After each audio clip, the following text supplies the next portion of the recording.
এখন আমি রেডি হয়ে গেছি, এখন যাচ্ছি হচ্ছে বোনের বাড়িতে যাচ্ছি। তো আমি পুরো রেডি যাওয়ার জন্য। এবার ও আসলে আমরা এখন বেরিয়ে পড়বো। রেডি হয়ে গেছি আমি।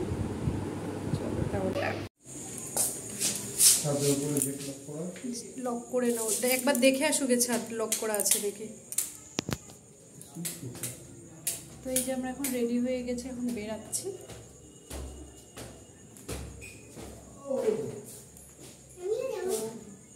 কোথায় যাচ্ছি তো তোমরা জানোই কোথায় যাচ্ছি। তো অনেক দেরি হয়ে গেছে আমাদের, প্রত্যেকটা যেখানেই আমরা যাই না কেন সবসময় দেরিই হয়ে যায়।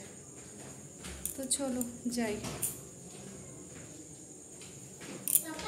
সব প্রোগ্রামে আমাদের দেরি হয়। ঘামাচি হয়ে গেছে আমার প্রচন্ড। আসতে পড়ে যাবি।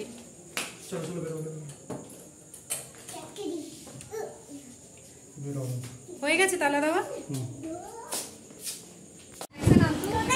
এই যে এসে গেছি, এই যে বার্থডে গার্লের কাছে। এটা আমার গিফট বিছিয়া। ও মামা বিছিয়া, মামা বেলুনটা কোথায় পড়লো? আমি দেরি কেন করলি রে? আরে ওই আসতে কত।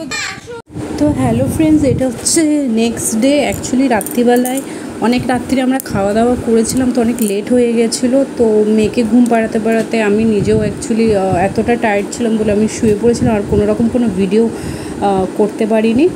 তো এবার মর্নিংয়ের জন্য ভিডিওটা স্টার্ট করছি। তো আমি ফার্স্ট মর্নিংয়ে উঠে আগে ওদেরকে তোলার চেষ্টা করছি, কারণ আমাদের বাড়ি যেতে হবে। তো এখানে আমি রেডি হয়ে গেছি যাওয়ার জন্য। তো এদিকে বোনের ছেলেও উঠে গেছে, আমরা চলে যাব বলে ও টেনশনে পড়ে গেছে, ও আমাদেরকে যেতে বারণ করছিল। তো এইদিকে আমারও ঘুম পাচ্ছে প্রচণ্ড, অনেক সকালে উঠে গেছিলাম যেহেতু ওর এসে দোকানটা খুলতে হবে। তো সেই কারণে যাই উঠে গেছিলাম। তো এই ব্লগটাকে আজকে এখানেই শেষ করছি, নিয়ে আসবো নেক্সট একটা ব্লগ।